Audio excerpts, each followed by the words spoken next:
Right, so what I've got here is a DIY fix for the license plate holder for this 2009 CLK Cabriolet.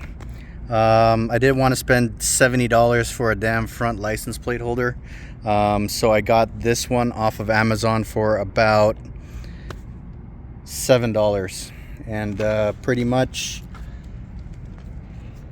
for the front there's a curve right here where making a flat license plate thing doesn't really work out great. But what I did was I took some silicone vacuum hose and I kind of made a bushing for it, and then pretty much there were already holes over there. There's actually two more holes, one right here and then one right here, but I'm not going to put anything because I'm pretty satisfied with what this one did.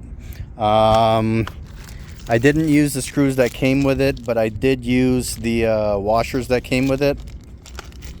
What I did was I used longer screws to be able to, you know, facilitate the gap from here to there, including the space for this guy right here.